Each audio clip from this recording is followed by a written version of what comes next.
essayer de voir ensemble aujourd'hui une idée du prix de Tzadik, de Rabbi Tzadok HaKohen, de Lublin, sur la paracha de la semaine, qui est en même temps en rapport avec ceux qui suivent le Daf Hayomi et le Daf d'aujourd'hui, le Daf dans Sanhedrin.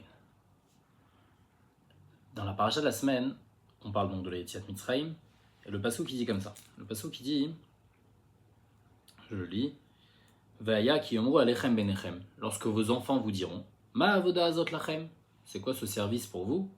Et vous allez leur donner toute la réponse qui est écrite ici. Et après, il y a écrit à la fin, Vaikod ha'am vaishtachavu. Quand ils ont entendu ça, le peuple, ils se sont prosternés, ils se sont inclinés et prosternés. Rashi demande pourquoi il y a ce lachon Vaikod ha'am vaishtachavu. Pourquoi ils se sont prosternés, par rapport à quoi? Il dit Vaikod, c'est 1. Vaishtachavu, c'est au pluriel. Donc ça fait 2 plus 1, ça fait 3. En fait, ils se sont inclinés, ils se sont prosternés pour remercier Hachem sur 3 choses. C'est quoi les 3 choses? Premièrement, Al-Besorat HaGeoula. Ils ont remercié Hachem qu'ils allaient être libérés d'Égypte. Deuxièmement, Biat Haaretz, qu'ils allaient venir en Eretz Israël. Et troisièmement, Besorat Abanim. Ils ont remercié parce qu'ils ont compris à ce moment-là, Hachem il leur a dit,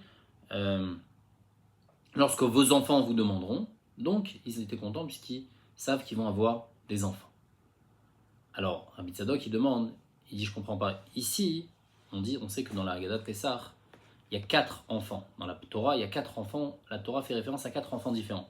Et là, la question de Ma Avoda Azot Lachem, c'est la question posée par l'enfant Racha. Donc en fait, c'est comme si Hachem il leur dit, voilà, vous allez avoir des enfants, ils seront Réchaïm et poseront cette question-là. Alors, pourquoi ils remercient Hachem? On remercie Hachem d'avoir un enfant Racha. Ça, c'est la première question de Rabbi Tzadok. Deuxième question. Il dit, chaque individu remercie Hachem d'avoir des enfants. Mais un peuple entier, c'est normal qu'il ait des enfants. Donc ici, quand le peuple juif, on lui dit, vous allez avoir des enfants, c'est quelque chose de tout à fait normal. Tous les peuples ont des enfants, ça continue. Dans chaque individu, chacun doit remercier par rapport à ses enfants. Mais un peuple, c'est assez normal qu'il ait des enfants. Donc pourquoi ils doivent remercier Hachem? On est tellement content qu'on va avoir des enfants. C'est un peu normal qu'en tant que peuple, ils vont avoir des enfants. Ça, c'est les 2 questions qu'ils posent. Et aussi, il faut comprendre la réponse qu'on donne dans la Haggadah de Pessah au Racha. Ilou haïtacham, lo hayanigal. S'il était là-bas, il n'aurait pas été libéré.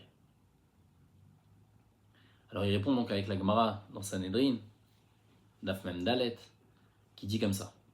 La Gemara dit, elle parle là-bas de Achan qui a fauté. La Gemara, elle cite et elle énumère les fautes de Achan. C'était extrêmement grave.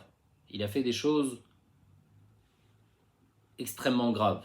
Il est vraiment sorti du peuple juif, mais malgré tout, la Gemara dit, Hachem il dit à Yehoshua, Chatou Israël, le peuple juif a fauté. Alors après Yehoshua lui dit qui c'est qui a fauté, à la fin ils font un tirage au sort, ils arrivent à trouver que c'est Achan qui a fauté.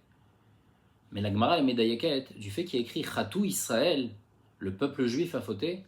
Il n'y a pas écrit Chatou Ha'am, il n'y a pas écrit le peuple a fauté, il y a écrit le peuple juif. C'est-à-dire que même quand il faute, il reste juif. Dans la Lachon de la Gemara, Israël, Afalpi Shechata, Israël. Un juif, même s'il a fauté, comme Achan, il a fait des choses extrêmement graves, ça reste un juif.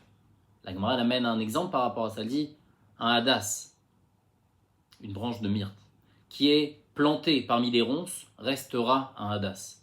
C'est vrai qu'il s'est sali, il est mal entouré, mais il reste un hadas. Un Israël, un juif, même quand il a fauté, il reste juif.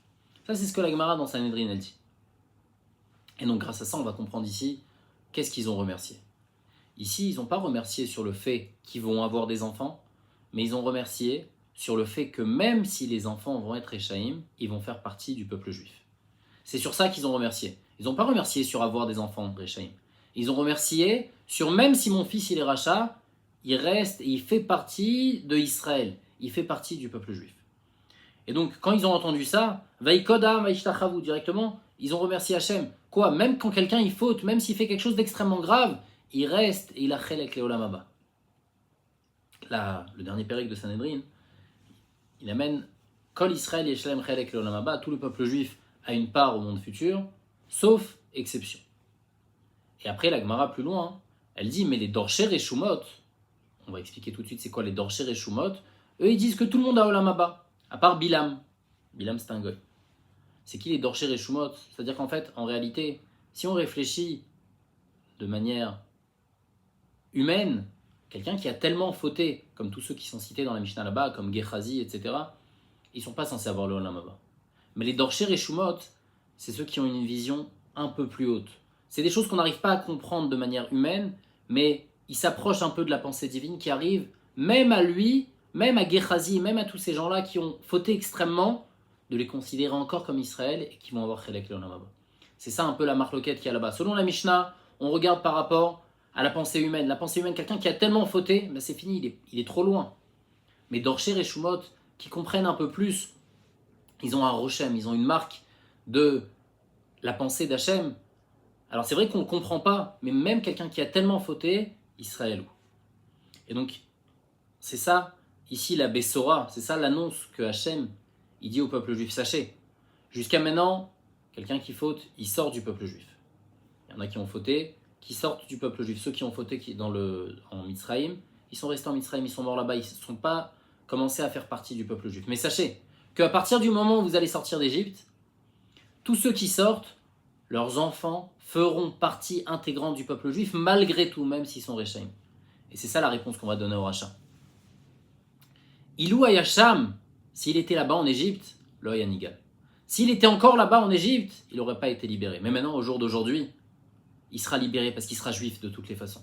C'est vrai qu'en Égypte, le rachat, l'Oyanigal. Mais maintenant, il aurait été libéré parce qu'il garde son statut de juif malgré tout et envers tout. Et donc c'est ça ici, la Bessora, l'annonce que Dieu fait au peuple juif. Jusqu'à maintenant, vous étiez, j'aurais pu vous faire partir vos enfants du peuple juif. Mais sachez, maintenant vous sortez d'Égypte, vous faites partie du peuple juif. Et chaque juif, même s'il est le plus loin possible, mais malgré tout Israël, il reste Israël. C'est pas comme un goy qui a fauté, qui est dans la boue, lui-même il devient boue. Un juif, quand il s'est sali, c'est juste une saleté. La saleté, elle va partir. Mais à l'intérieur, ça restera toujours un juif, ça restera toujours un Israël, ça restera toujours un diamant. Il faut le polir, il faut l'arranger peut-être des fois.